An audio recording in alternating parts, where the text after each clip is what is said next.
Hello everyone, स्वागत करता हूँ आज की इस क्लास में। आज की क्लास में हम लोग पढ़ेंगे नाउन एंड प्रोनाउन। चलिए समझते हैं क्या होता है नाउन एंड प्रोनाउन और कैसे इसका यूज करते हैं। ठीक है, आगे बढ़ते हैं हम। तो पहला हमारा है नाउन। नाउन को समझते हैं पहले, नाउन का यूज कैसे करना है। A noun is a word. Noun क्या है? एक वर्ड है। दैट नेम्स अ पर्सन, मतलब वो किसी व्यक्ति का नाम हो सकता है। प्लेस मतलब कोई स्थान हो सकता है। थिंग मतलब कोई चीज़, कोई वस्तु हो सकती है। और कोई आइडिया या फिर थॉट, कुछ भी हो सकता है ना, उसको हम नाउन बोलेंगे। वो किसी व्यक्ति का नाम हो सकता है, कोई स्थान हो सकता है, कोई चीज़ हो सकती है, कोई आइडिया हो सकता है ना। तो इसको हम नाउन बोलते हैं। तो समझते हैं आगे। Types of noun and their examples, उसके एग्जांपल्स क्या है नाउन्स के, वो भी देखेंगे। ठीक है, पहला है हमारा प्रॉपर नाउन। प्रॉपर नाउन इसकी वो क्या है definition? Refers to a specific name, मतलब किसी विशेष नेम के लिए हम किसका यूज, प्रॉपर नाउन जिसे हम बोलते हैं उसको हम, स्पेसिफिक नाम होगा किसी का, किसी भी चीज़ का, उसके लिए हम प्रॉपर नाउन का यूज करते हैं। जैसे एग्जांपल क्या है? इंडिया, ताजमहल हो गया है ना, राहुल, कोई भी स्पेसिफिक नाम हो, इसके लिए हमने प्रॉपर नाउन के कैटेगरी में इसको रखते हैं हम। ठीक है, आगे देखते हैं। जैसे कॉमन नाउन है। कॉमन नाउन क्या होगा? रेफर्स टू है जनरल नेम, जो जनरली है, जो कि स्पेशल नहीं होगा, है ना। एक जनरल नेम होगा, उसके लिए हम कॉमन नाउन के अंदर उसको रखते हैं। ठीक है, जैसे कि सिटी हो गई कोई भी, है ना, कोई बॉय हो गया, है ना, बुक हो गया, तो ये आएगी कॉमन नाउन के अंदर, है ना। ऐसे काउंटेबल नाउन में, काउंटेबल से समझ में आ रहा है कोई भी गिनने वाली कोई भी चीज़ हो, है ना, जिसे काउंट किया जा सकता हो, उसे हम काउंटेबल नाउन बोलते हैं। Things that can be counted, मतलब कोई भी चीज़ है जिसे गिना जा सकता है, काउंट किया जा सकता है। एग्जाम्पल से समझते हैं, जैसे एप्पल हो गया, चेयर हो गया, पेन्स हो गई, इनको गिना जा सकता है ना, तो इसको बोलते हैं हम काउंटेबल नाउन। जितनी भी चीज़ें हम आसपास देखते हैं वो वैसे तो सारी नाउन ही होती हैं, लेकिन हमने इसको कैटेगराइज कर रखा है अलग अलग, उसमें कैसे हमें मतलब जैसे हम समझ सकते हैं आसानी से, इसलिए हमने अलग अलग कैटेगरीज में इनको डिवाइड कर रखा है। वैसे तो सारी चीज़ें जितनी भी हमारे आसपास हैं वो सारी नाउन होती हैं जनरली, है ना। तो ठीक है, हमने समझा इसको काउंटेबल नाउन को। इसे आगे देखते हैं। अनकाउंटेबल नाउन, ये उसका उल्टा हो गया, जैसे मतलब गिना नहीं जा सकता, उसके लिए हम अनकाउंटेबल नाउन है, उस कैटेगरी के जो नाउन्स हैं उनका यूज़ करते हैं। जैसे एग्जांपल से वाटर हो गया, क्योंकि पानी को गिना नहीं जा सकता, है ना। ऐसे शुगर हो गया, हैप्पीनेस है, कोई भी फीलिंग्स है ना, उसको गिना नहीं जा सकता, तो ये अनकाउंटेबल नाउन है। नाउन्स तो सारे ही होते हैं, लेकिन हमने अलग अलग कैटेगरीज में डिवाइड कर रखा है नाउन्स को, तो ये हो गया अनकाउंटेबल नाउन। ठीक है, ऐसे एब्स्ट्रैक्ट नाउन, ऐसे रिप्रेजेंट्स फीलिंग और क्वालिटीज़। एब्स्ट्रैक्ट नाउन वो होते हैं जिसके भाव हैं, हमारे भावात्मक जिसे बोलते हैं हम, संज्ञा, हमारे अंदर के भाव हैं, कैसे फीलिंग्स हो गई, क्वालिटीज़ हो गई, उसको दिखाने के लिए हम कौन से नाउन हैं उनके यूज़ करते हैं एब्स्ट्रैक्ट नाउन। जैसे लव हो गया, ब्रेवरी, ऑनेस्टी, ये क्या है? हमारे एब्स्ट्रैक्ट नाउन है, ये हमारी फीलिंग्स और क्वालिटीज़ होंगी, है ना। ऐसे ही आगे देखते हैं। Concrete noun, things we can touch और सी, जो कि ठोस या फिर जिन्हें हम टच कर सकते हैं, है ना, देख सकते हैं, छू सकते हैं, तो ऐसे जो नाउन होंगे उनको हम कॉन्क्रीट नाउन बोलते हैं। ठीक है, जैसे टेबल हो गया, कैट है, कार है, जिनको हम छू सकते हैं, देख सकते हैं, तो ये हो गया कॉन्क्रीट, या फिर है मतलब कोई भी चीज़ जो देखी जा सकती है, छू छू सकते हैं हम उसको, उसके लिए हम कॉन्क्रीट नाउन का यूज़ करते हैं, मतलब इस कैटेगरी में हम उनको रखते हैं। ऐसे ही collective noun, a group of things और पीपल, कोई भी वस्तु है, कोई भी इंसान भी हो सकता है ना, तो वो एक ग्रुप के अंदर होंगे, उसको हम कलेक्टिव नाउन बोलते हैं। जैसे कोई टीम हो गई, किसी ऐसे हम क्रिकेट हो गया, फुटबॉल हो गया, इसमें टीम्स के मेंबर्स को एक साथ हम क्या बोलेंगे?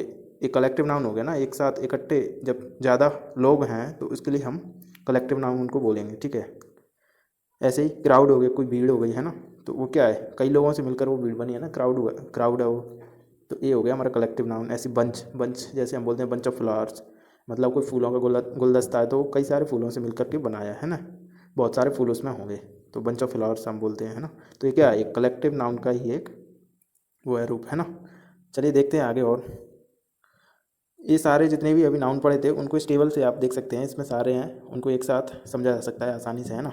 कौन से, वैसे तो सारी चीज़ें नाउन ही हैं, जितनी भी हमारे आसपास की जितनी भी वस्तु हैं, कोई नाम वस्तु या फिर कोई भी फीलिंग्स है हमारे, वो सारी नाउन कहलाएंगी। लेकिन नाउन्स को भी हमने अलग अलग कैटेगरीज में डिवाइड कर रखा है, ऐसे अलग अलग एक अलग से वो बना रखा है, इसके लिए हमने स्पेसिफिक एक डिवाइड कर रखा है कौन से नाउन किसके अंदर आते हैं। ठीक है, तो ये पूरी टेबल है इनकी, इससे एक साथ इसको समझा जा सकता है। ठीक है, चलिए आगे देखते हैं हम। हमारा दूसरा क्या है? प्रोनाउन। अभी हमने नाउन को पढ़ा, सेकंड है हमारा प्रोनाउन। तो प्रोनाउन होता क्या है? A pronoun is a word used in place of a noun to avoid repetition. इसका यूज कब करते हैं हम? जो नाउन है उसकी जगह पे हम प्रोनाउन के यूज करेंगे, है ना। ये उसको रिप्लेस करेगा, क्योंकि बार बार नाउन ना आए जो सेंटेंस हम आगे बोलेंगे। तो रिपीटेशन को रोकने के लिए, उससे बचने के लिए हम किसका यूज करते हैं? प्रोनाउन का यूज करते हैं। एग्जाम्पल से समझते हैं, तब अच्छे से समझ पाएंगे हम इसको। Types of pronouns and examples. ऐसे personal pronoun refers to a specific person, कोई विशेष आदमी है, कोई विशिष्ट आदमी है, उसको रेफर्स हमें मतलब बता रहे हैं किसी के बारे में, तो उसके लिए हम पर्सनल प्रोनाउन का यूज करते हैं। जैसे आई, यू, ही, सी, दे। अब ये क्या है? ये नाम की जगह पे हम इनका यूज करेंगे तो ये हमारे लिए प्रोनाउन होंगे। जैसे मैं हूँ एक, तो मेरे लिए क्या है? आई का यूज किया है ना। अगर मेरा कोई नाम है, ठीक है, तो मैं नाम को रिपीट ना करके आगे के जो सेंटेंस है मैं एक बार बोलूँगा, है ना, Ram is a good boy, तो आगे मैं उसके बारे में कुछ और बोलूँगा, ठीक है। एक बार तो मैंने बोल दिया उसका नाम, Ram is a good boy. अब मैं आगे और बोलना चाहूँगा उसके बारे में, तो क्या बोलूँगा? He plays football. मतलब अब मैंने फिर से नहीं बोला ना उसका नाम, तो नाम की जगह ही उसको रिप्लेस करके मैंने ही का यूज किया है ना, तो ये उसके लिए क्या हुआ? ही उसके लिए प्रोनाउन होगा, है ना। राम का प्रोनाउन क्या हुआ? ही होगा, क्योंकि वो सिंगुलर है। तो ऐसे हम प्रोनाउन का यूज करते हैं। जैसे मैंने बोला ना, Ram is a good boy and he plays football, तो राम प्लेज फुटबॉल नहीं कहा मैंने। आगे का जो सेंटेंस है उसके अगला सेंटेंस क्या है? He plays football. तो मैंने ही, जो राम के नाम की जगह पे मैंने ही का यूज किया है, तो वो राम के लिए प्रोनाउन क्या हुआ? उसका ही हुआ। ऐसे ही कोई लड़की है ना, तो लड़की का नाम मैंने पहले सेंटेंस में बोल दिया, अब दूसरी बार मैं उसके लिए प्रोनाउन क्या यूज करूँगा? सी यूज करूँगा, है ना। तो इस रिपीटेशन से अवॉइड करने के लिए इस रिपीटेशन को हम यूज करते हैं प्रोनाउंस का, ठीक है। तो इससे हमें क्लियर समझ में आ रहा है ना। प्रोनाउन की यूज कैसे करते हैं हम? जब हमें किसी भी व्यक्ति का एक बार हमने बोल दिया उसका नाम, कोई भी वस्तु है, अब उसके लिए हम इन सभी में से प्रोनाउन उसके लिए यूज करेंगे जब आगे भी हम कोई भी सेंटेंस बोलेंगे, लिखेंगे तब, ठीक है, ताकि वो बार बार रिपीट ना हो उसका नाम, है ना। चलिए और आगे देखते हैं और समझेंगे। जैसे पजेसिव प्रोनाउन है, सेकंड क्या है इसी में? पजेसिव प्रोनाउन है ना। शोज ऑनरशिप, ये ऑनरशिप को दिखाएगा। पजेसिव यानी किसी भी चीज़ पे आपका हक है ना। कोई भी वस्तु आपकी है जिस पे आपका अधिकार है, तो उस चीज़ को दिखाते हैं तब हम पजेसिव प्रोनाउन का यूज़ करते हैं। जैसे माइन, माइन मतलब हुआ मेरा, सो दिस इज़ माइन मतलब ये है, मेरा है ना। ऐसे बोलेंगे हम, दिस इज़ माइन, तो ये क्या है? ये मेरा है। तो इसमें ये माइन क्या है? माइन एक पजेसिव प्रोनाउन है ना। ऐसे ही योर्स है, दिस इज़ योर्स, यह तुम्हारा है। मैं किसी से बोलूँगा दिस इज़ योर्स, तो योर्स क्या हुआ? ये प्रोनाउन हुआ। किसी व्यक्ति का नाम नहीं ले रहे ना हम यहाँ पे, यह तुम्हारा है, हमने किसी को बोला है ना, तो हम उसको नाम लेके नहीं बोल रहे, इसलिए हमने उसकी जगह पे योर्स का यूज किया है, जो कि एक प्रोनाउन है उसके लिए, जो सामने वाला हम जिसके बारे में बात कर रहे हैं, हम उसका नाम नहीं ले रहे ना उस टाइम, तो ये उसके लिए पजेसिव प्रोनाउन है। ऐसे ही हिज हो गया, हर्ष हो गया, ठीक है, हिज हो गया, हर्ष हो गया, ये पजेसिव प्रोनाउन के अंदर आते हैं, है ना। ठीक है, आगे देखते हैं हम।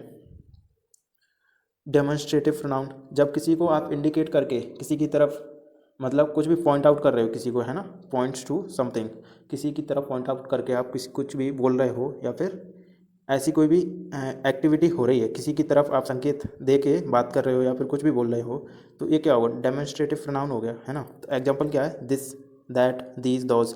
अब जैसे मैं बोलूँगा दिस इज़ योर पेन, अब मैं किसी पेन रखी हुई है उस पेन की तरफ बोल रहा हूँ कि दिस इज़ योर पेन, तो ये डेमोन्स्ट्रेटिव प्रोनाउन के अंदर आता है। अब ये दिस किसके लिए यूज़ किया है? हमने उस पेन के लिए यूज़ किया है ना। तो ये क्या है? डेमोन्स्ट्रेटिव प्रोनाउन है। ऐसे दैट, दैट का यूज करते हैं। दीज, है ना, दोज हो गया। तो दीज फ्लावर्स, योर्स मतलब ये फ्लावर्स हैं, तुम्हारे हैं, मैंने किसी को बोल दिया, तो दीज क्या? ये डेमोन्स्ट्रेटिव प्रोनाउन। डेमोन्स्ट्रेटिव का प्रोनाउन का मतलब हुआ किसी को दिखा के, या फिर किसी से आप किसी का वो करा रहे हो, परिचय एक तरह से, है ना, तो ये डेमोन्स्ट्रेटिव प्रोनाउन होगा। जैसे मैंने दिस इज़ योर पेन बोला था, तो एक पेन को आप किसी को बता रहे हो ना, पेन की तरफ उंगली करके या फिर कुछ भी ऐसा इशारा कर रहे हो, तो वो क्या हुआ? उससे आप परिचय करा रहे हो, this is your pen, pen किसी और का है ना, तो आपने यहाँ पर डेमोन्स्ट्रेटिव प्रोनाउन का यूज किया।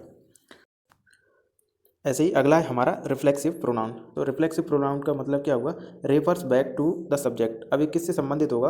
बैक टू द सब्जेक्ट मतलब किसी सब्जेक्ट के बारे में बात हो रही है और उसी सब्जेक्ट से ये रिलेट करेगा, है ना, उसी से संबंधित रहेगा, उसी से। बैक टू द सब्जेक्ट मतलब इसका मतलब वही हुआ, है ना। जैसे हम एक एग्जांपल लेते हैं, इसमें क्या है? Myself, yourself, himself, themselves, मतलब ऐसे जो लास्ट में है ना, वो किसी व्यक्ति के बारे में बात हो रही है तो उसी से संबंधित होगा, तब हम रिफ्लेक्सिव प्रोनाउन का यूज करते हैं। इसको एक सेंटेंस से समझते हैं। जैसे एक सेंटेंस लेते हैं, she introduced herself to the new team, मतलब सी इंट्रोड्यूस्ड हरसेल्फ मतलब उसने खुद को इंट्रोड्यूस मतलब कराया, टू द न्यू टीम मतलब जो नई टीम थी उससे खुद ने, मतलब कि किसी लड़की, गर्ल की बात हो रही है ना, she introduced herself to the new team, है ना, उसने नई टीम से खुद को इंट्रोड्यूस कराया, है ना।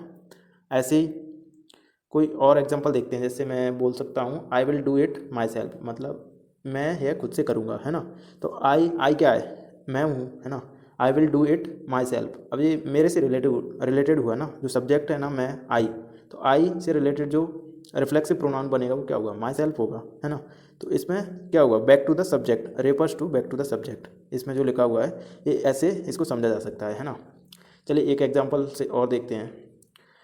दे were talking among themselves, है ना। देम सेल्व्स किसके लिए होगा, दे का देम सेल्फ होगा ना रिफ्लेक्सिव प्रोनाउन, तो दे का देम सेल्फ है तो इसका यूज करके हम बनाते हैं they were talking among themselves, तो वे आपस में, है ना, बातें कर रहे हैं ना, टॉकिंग अमंग देम सेल्व्स मतलब उनके बारे बीच में बात हो रही है, बहुत सारे लोग होंगे ना इसलिए, तो they were talking among themselves, है ना। तो ऐसे हम इसको समझ सकते हैं, ठीक है। चलिए आगे देखते हैं, आगे क्या है हमारा रिलेटिव प्रोनाउन। रिलेटिव प्रोनाउन का नाम से समझ में आ रहा है ये रिलेटिव होगा, है ना। तो इसको कैसे समझा जा सकता है, कनेक्ट्स क्लॉजेस, मतलब कोई क्लॉज है उसको कनेक्ट करेंगे, उस टाइम हमें रिलेटिव प्रोनाउन जो बनेगा, रिलेटिव प्रोनाउन से सेंटेंस बनेगा, उसमें हम कौन कौन से रिलेटिव प्रोनाउन हैं उनके यूज करेंगे, जैसे हु, विच, दैट। अब इसको कैसे समझ सकते हैं हम, इसके लिए एक सेंटेंस लेते हैं, एक सिंपल सा सेंटेंस लेते हैं, जैसे मैं बोल सकता हूँ the book that you gave me is very interesting, है ना। The book that you gave me is very interesting, तो यहाँ पे मैंने दैट किसके लिए यूज़ किया है, द बुक मैंने बुक्स के लिए यूज़ किया है, तो ये बुक्स से रिलेटेड है इसलिए मैंने दैट का यूज़ किया है एज अ रिलेटिव प्रोनाउन, ठीक है। तो the book that you gave me, जो बुक आपने मुझे दी, है ना, किस बुक की बात हो रही है उसके लिए हमने दैट का यूज़ किया है इसके बीच में, सेंटेंस के बीच में। The book that you gave me is very interesting, मतलब वो बहुत ही इंटरेस्टिंग थी, ठीक है, जो मुझे दी थी, ठीक है। ऐसे ही एक सेंटेंस बनाते हैं हम हु से, है ना। The man who lives next door is a doctor, मतलब जो अगला दूर है, अगला दरवाज़ा या फिर अगला रूम है, उसमें जो आदमी रह रहा है ना, कोई भी व्यक्ति है वो रह रहा है, क्या है वो, डॉक्टर है। तो द मैन हु, यहाँ पे मैंने हु किसके लिए यूज़ किया है, द मैन मतलब जो व्यक्ति है ना उसके लिए रिलेटिव प्रोनाउन मैंने हु का यूज़ किया है। The man who lives next door is a doctor, तो जो व्यक्ति है वो रह रहा है वो क्या है, वो डॉक्टर है, जो अगले दरवाजे या फिर अगले रूम पे रह रहा है, हम ऐसे इसको समझ सकते हैं ना। तो रिलेटिव प्रोनाउंस का हम ऐसे यूज करेंगे, कोई भी व्यक्ति वस्तु के बारे में पहले हमने बताया है, अब उसी से रिलेटेड कुछ और बोलना है तब हम इन सब में से यूज कर सकते हैं, है ना। हु, विच, दैट, हुज, ऐसे कई सारे रिलेटिव प्रोनाउंस हैं, विच भी होता है ना, हुम होता है, ठीक है। तो ये तो रिलेटिव प्रोनाउन है। ऐसे ही इंट्रोगेटिव प्रोनाउन में यूज टू आस्क क्वेश्चंस, मतलब जब हमें किसी से क्वेश्चंस पूछते हैं उस टाइम हमें इंट्रोगेटिव जो प्रोनाउन है उनके यूज करते हैं, जैसे हु, व्हाट, विच, हुज, है ना। तो ऐसे हम इनका यूज़ करेंगे, जैसे हु आर यू, तो इसमें हु क्या है, प्रोनाउन हुआ ना, तो हु किसके लिए यूज किया, कौन, मतलब किसी के बारे में हमें पता नहीं, किसी से हम पूछ रहे हैं हु आर यू, तुम कौन हो, तो ये भी एक प्रोनाउन के कैटेगरी के अंदर आते हैं, जो कि इंट्रोगेटिव में आएगा, जब हमें किसी से सेंटेंसेस पूछते हैं, क्वेश्चन पूछते हैं, तब हम इनका यूज करते हैं। व्हाट इज़ योर नेम, है ना, जैसे हम यूज कर सकते हैं इंट्रोगेटिव प्रोनाउन का। आगे देखते हैं इनडेफिनिट प्रोनाउन, मतलब जो अनिश्चित है कोई भी प्रोनाउन, उसका कैसे यूज करते हैं, रेफर्स टू है अनस्पेसिफाइड थिंग, जो अनस्पेसिफाइड थिंग है उनके लिए हम इंडेफिनिट जो प्रोनाउन है उसका यूज करते हैं। जैसे एग्जांपल से देखते हैं, समवन हो गया, नोबडी, एनीथिंग, है ना, ये भी एक प्रोनाउन है, ठीक है। Someone, nobody, anything, nothing, no one, है ना, ये भी 5-6 तरह के होते हैं, है ना, अलग अलग उसमें, तो हम इनका भी यूज प्रोनाउन की तरह यूज करते हैं, ठीक है। इसके लिए मैं एक सेंटेंस लिखता हूँ, जैसे मैं बोल सकता हूँ समवन इज़ बैटिंग आउटसाइड या फिर एट द डोर, ऐसे बोल सकता हूँ, है ना। Someone is batting at the door, है ना। तो इसमें समवन है, किसी से रिलेट करने के लिए हमने इसमें समवन लगाया, मतलब कोई व्यक्ति है, कोई भी है वो वेट कर रहा है गेट पर या दरवाजे पर, ठीक है। तो ऐसे मैंने समवन का यूज़ किया, ऐसे हम यूज़ कर सकते हैं, है ना। ऐसे अब एक और कोई नोबडी से बना सकते हैं हम, nobody is here who plays football, मतलब यहाँ पर कोई नहीं है जो फुटबॉल खेलता है ना। तो ऐसे हम ये इंडेफिनिट प्रोनाउन है इसका यूज करते हैं एज अ प्रोनाउन की तरह, ठीक है। चलिए आगे देखते हैं, ये मैंने एक टेबल है इसके साथ अटैच किया हुआ है, जो आप देख सकते हैं, इसमें सारे जो अभी पढ़े थे हमने उनको एक साथ देख के कैसे हमें यूज करना है और समझ सकते हैं, ठीक है। आगे देखते हैं, चलिए आज के लिए इतना ही, आज की इस वीडियो को इधर ही फिनिश करते हैं।